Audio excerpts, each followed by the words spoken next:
On estime actuellement qu'il y a entre un quart de la population mondiale qui serait porteur de Mycobacterium tuberculosis sans le savoir. Laissez-vous transporter par les voies de la recherche. Une épopée au croisement de multiples disciplines pour mieux saisir les contours de la lutte contre l'épidémie de tuberculose. Dans cet épisode, Jonathan Hoffman, de la Fondation Mérieux, évoque avec nous un autre problème de santé publique majeur posé par la forme silencieuse de la maladie, la tuberculose latente. On découvre tout de suite ce que revêt ce versant de la maladie avec lui. Bonne écoute. Bonjour, donc Jonathan Hoffman. Je travaille à la Fondation Mérieux et je suis auteur d'une thèse de doctorat en immunologie, microbiologie et je coordonne le programme de lutte contre la tuberculose à la Fondation Mérieux. Là, tu interviens en tant qu'expert sur la tuberculose latente dans le cadre de la Masterclass TB. Est-ce que tu peux nous dire ce qu'est la tuberculose latente ? La tuberculose infection est la forme invisible de tuberculose. On distingue donc la forme visible qui est la tuberculose maladie et la forme invisible donc qui est le foyer silencieux en fait. Les personnes sont infectées par Mycobacterium tuberculosis sans le savoir et on estime actuellement qu'il y a entre un quart de la population mondiale qui serait porteur de Mycobacterium tuberculosis sans le savoir et environ 10% de ce foyer silencieux, de ces personnes infectées, développeront une tuberculose maladie au cours de leur vie. Et il y a un réel enjeu de santé publique d'essayer de traiter ce foyer infectieux, d'identifier les personnes à risque de développer une tuberculose maladie et de leur proposer un traitement préventif. Maintenant que tu nous as expliqué ce que c'était que la TB latente ou TB infectieuse, est-ce que tu peux nous présenter les enjeux, les obstacles de la tuberculose latente ? Alors je dirais que le premier obstacle est que l'infection tuberculose latente est invisible en fait. Cela participe au fait que les programmes nationaux de lutte ne la positionnent pas comme une question prioritaire de santé publique, contrairement à la tuberculose maladie, qui est la forme visible, celle que l'on voit et qui est contagieuse. Donc, tous les efforts en fait sont mis sur cette thématique, tuberculose maladie. La deuxième barrière que je verrai, c'est l'identification des populations à risque qui peuvent bénéficier de ce traitement préventif. Il est difficile actuellement de les identifier. Donc, le seul moyen pour les programmes sont de réaliser par exemple des enquêtes d'entourage qui ne sont pas systématiquement réalisées pour identifier par exemple les personnes à risque, donc les enfants de moins de 5 ans ou les personnes vivant avec le VIH qui vivent en contact dans un foyer avec un cas de tuberculose maladie. La troisième barrière concernerait le traitement préventif qui est assez long actuellement. Les principaux schémas thérapeutiques, prophylactiques sont de 6 mois actuellement dans la plupart des pays. Ce qui est très long pour une personne qui est complètement asymptomatique, qui ne présente aucun symptôme, d'accepter ce traitement.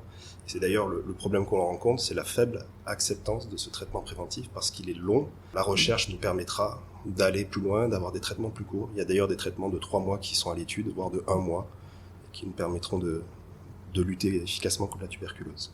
Une autre limite qu'on peut ajouter est le dépistage de la tuberculose infection. Actuellement, il existe plusieurs outils de dépistage, mais actuellement, les algorithmes de dépistage sont mal définis et il est difficile d'adopter une prise en charge en fonction des résultats de ces tests-là. Donc il y a réellement une problématique derrière les outils de dépistage qu'il est nécessaire de développer. Ce qu'on comprend, c'est que cette tuberculose latente, elle n'est pas facile à diagnostiquer. Et après, il y a un autre enjeu de comprendre, d'être capable de prédire la probabilité de cette tuberculose latente de devenir une tuberculose maladie. Tu peux nous en dire plus ? La tuberculose latente est, je dirais, facile à détecter, notamment avec les tests actuels, qui sont l'intradermoréaction, la tuberculine ou les tests de relargage à l'interféron. Ces tests-là sont déployés dans les pays du Nord, un peu plus difficiles à mettre en œuvre et à être utilisés dans les pays du Sud. Actuellement, nous, ce que l'on souhaite, c'est essayer de promouvoir la recherche opérationnelle pour évaluer des tests qui nous permettront d'identifier rapidement les personnes à risque de développer une tuberculose maladie. Et nous avons actuellement à notre étude plusieurs tests qui peuvent répondre à cet enjeu-là. Est-ce que tu peux nous dire quelle est la place de la recherche opérationnelle dans ton domaine qui est la tuberculose latente ? Je dirais qu'elle est centrale et primordiale. Elle est très importante. Parce que c'est par cette recherche opérationnelle qu'on génère des évidences. On observe notamment l'efficacité de certains outils de dépistage et de prise en charge de la tuberculose, c'est des résultats qui sont soumis aux programmes nationaux de lutte contre la tuberculose, afin qu'ils déclinent par la suite une politique à l'échelle nationale de dépistage et de prise en charge de la tuberculose. À ce titre, je tenais à citer l'exemple du projet APRECIT qui a été développé en collaboration avec le Centre Pasteur du Cameroun l'Institut Pasteur de Madagascar, soutenu par l'initiative, qui a été un projet de 3 ans et qui nous a permis d'évaluer, de soutenir les programmes nationaux dans ces 2 pays, à identifier, à définir une politique qui soit coefficace de dépistage et de prise en charge de la TB. Ce projet a permis notamment la formation de plus de 50 agents de santé communautaire. Pour moi, je pense que c'est phare. C'est un projet qui associe de la recherche, mais aussi qui a un impact. On a pu contribuer au dépistage de la tuberculose et à l'amélioration de la qualité de vie de plus de 2000 personnes, proposer une politique préventive de la tuberculose à 197 enfants et des personnes vivant avec le VIH. C'est un succès qui montre qu'on peut associer recherche et impact. Donc là, tu interviens dans la masterclass TB pluridisciplinaire qui permet à des jeunes chercheurs de se mettre en réseau, de jeunes chercheurs qui viennent de plein de pays d'Afrique, mais aussi qui leur permet de rencontrer des experts de plusieurs domaines de la tuberculose. Donc je crois que ça, c'est des valeurs qui sont importantes pour toi. Est-ce que tu peux nous en dire plus ?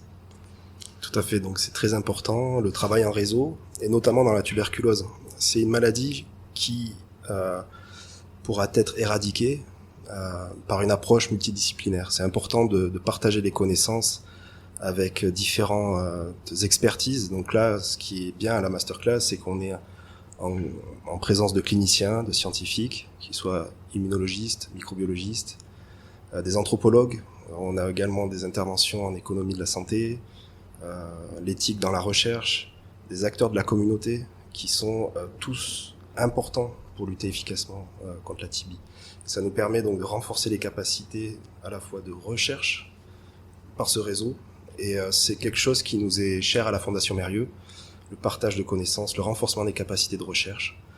On a d'ailleurs un réseau qu'on appelle le réseau Gabriel, qui regroupe une vingtaine de membres de chercheurs situés dans des pays à ressources limitées. Et c'est l'occasion de partager des problématiques. Notamment, j'ai en tête un exemple récent, notre partenaire au Bangladesh a diffusé une information sur un problème qu'il rencontrait dans le diagnostic de la tuberculose qui impliquait une mauvaise prise en charge de la tuberculose multirésistante. Donc il y a un enjeu de santé publique majeur, et par ce réseau-là, par ce système, enfin par cette plateforme d'échange, c'est un moyen en fait d'avancer ensemble et de lutter efficacement contre la TB. Et maintenant, au-delà de tout cela, je pense que j'ai eu également l'expérience de travailler dans un groupe avec des compétences variées, et zoonotiques, je sais pas moi, vétérinaires et tout.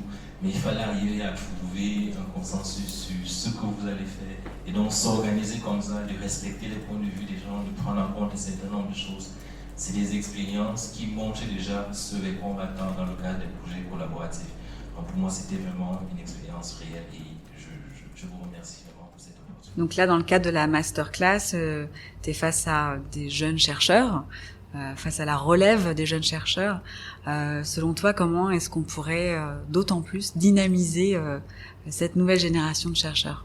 Je pense en pérennisant ce type d'initiative d'échange en présentiel avec tous les membres de la communauté, je dirais, qui travaillent sur la tuberculose, en proposant des projets de recherche opérationnelle, j'y reviens, mais je pense que c'est central, qui associent des étudiants en thèse de doctorat ou des étudiants en master, voilà, avec un co-encadrement de qualité. Voilà. Moi, je pense que c'est la solution pour aussi profiter de ce dynamisme que je perçois chez l'ensemble des membres qui sont présents à la masterclass. Vraiment, voilà, essayer de construire avec ce dynamisme qu'ils ont, de les accompagner au mieux pour que leur projet de recherche puisse, voilà, développer à la fois leur carrière, mais qu'ils puissent également avoir un impact sur le terrain. Merci d'avoir écouté ce nouvel épisode de notre série de podcasts consacrée à la recherche en tuberculose. Si cela vous a intéressé, nous vous invitons à écouter la suite des interviews pour découvrir l'étonnante variété des approches de cette épidémie. N'hésitez pas à vous abonner, partager, liker ou encore commenter. Autant de petits gestes qui participent à nourrir les échanges et à diffuser les savoirs autour d'une épidémie qui n'a malheureusement pas fini de faire parler d'elle. Ce podcast est produit par l'Initiative, facilité mise en œuvre par Expertise France, l'agence de coopération technique internationale. Encore un grand merci à l'ensemble des chercheurs qui ont donné de leur voix pour nous délivrer ces enseignements. À très vite autour de ces conversations.